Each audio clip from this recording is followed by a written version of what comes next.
Okay, today we're going to do a really fun activity because I'm going to make some homemade bath salts. So what you're going to need is some coarse sea salts or sea salts. We're going to be using some Epsom salts, which is fantastic, and some baking soda because we want to soften the water up. I'm going to also be adding our essential oils, and if you want to use food coloring, that's optional. You can make your own food coloring, in fact, because when you use the ones from the store, you end up having to now redo the whole bathtub and clean and all that, and that's no fun after you take a relaxing bath, right?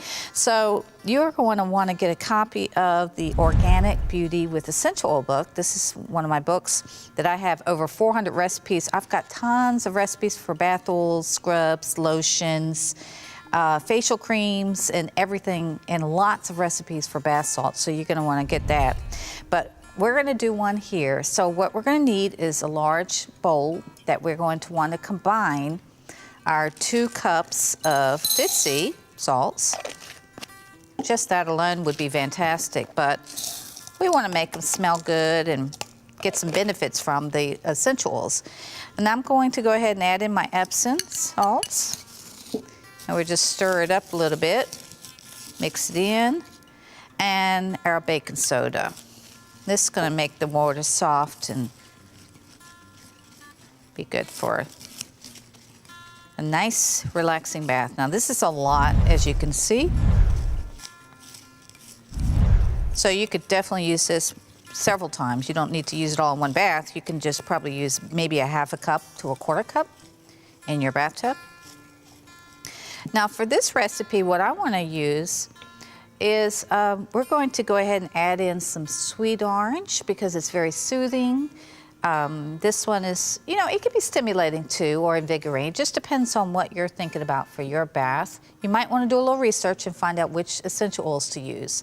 I like to soothe the muscles and to reduce inflammation, so I decided I was going to add in some lavender essential oil.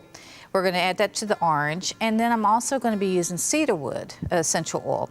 So you can add up to 10 to 15 drops of essential oils total in this.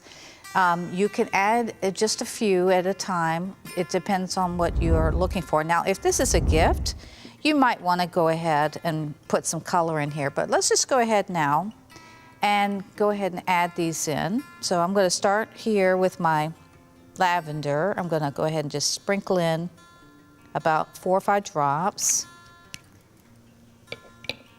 And we're going to put in some orange.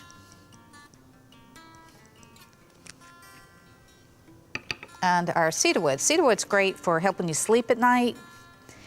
It's very calming, high in sesquiterpenes, so it's really great for the mind. It actually really does a lot for your body, so go put that in. And now we're just going to go ahead and stir this up really nice so we can blend it.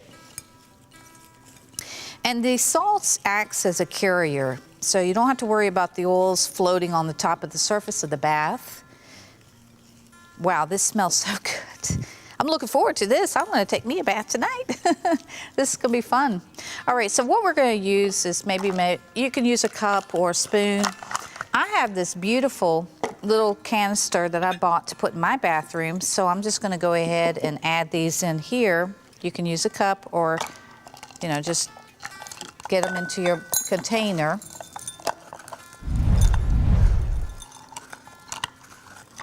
So I probably have enough for about 2 containers here.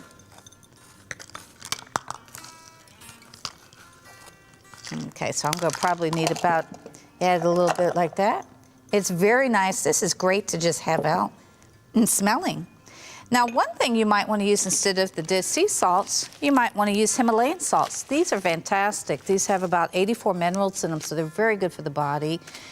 If you prefer to get another kind of container, you could decorate it. You could add a little label on it for a friend and maybe give it as a gift. So this is something you like to have. So enjoy that with taking your bath.